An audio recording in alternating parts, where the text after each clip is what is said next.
Hello guys, ako nga pala si Ski. Parang babalik na naman yung nag-aamon sa akin. Alam nyo, dapat tuwing Pasko lang yan eh. Tunay na pangyayari. O diba? Para kayo ano, gusto nyo ba malugi yung ano, yung mga nagtitinda ng hamon? Hamon kayo ng hamon sa... Yan ang tunay na pangyayari. Alam nyo, sa totoo lang, yung pagiging matapang nyo, ano nyo na lang yan, i-preserve nyo sa sarili nyo, diba? Kapag may umaway sa inyo, diba? Yan ang tunay, hindi puro kalokohan eh. Sabi lang na ibang tao, awayin mo nga yun. O, awayin mo naman. O, di may tililing ka. Yan ang tunay. O, hindi naman sa pang-ano ha, sasabihin nyo, hindi lang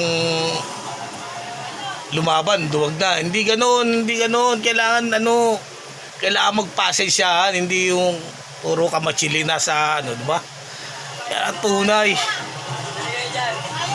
Kung sasabihin ko sa inyo, talaga bang matapang ka? O diba, kung sasabihin ko gano'n, kano ba isasagot mo sa akin? O diba, sasabihin mo, yes. Bakit yung gano'n, yung nangangamong ka? Kung gusto nyo, maggamong kayo sa mga pulis o kayo sa mga sundalo, mapagbari lang kayo, diba? Yan ang tunay, hindi yung puro kalokohan eh. Diba dyan, siski, pag nakita kayo, bubugbog, susuntokin ko ng todo yan. Yung todo talaga. O diba, di na talaga ako natapusan ng ano, ng yung mga basher kong ganyan. Sa totoo lang, hindi ko lang alam eh, bakit kaya? Mayayaman naman kayo, mapera naman kayo. O, ano ba kailangan nyo sa akin? Yan, tunay. O diba, may mga magagandang sasakyan kayo.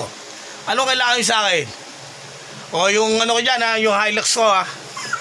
Solid yun yung Hilux ko ha. Sa totoo lang, pati yung ano, yung Tesla ko, solid yun.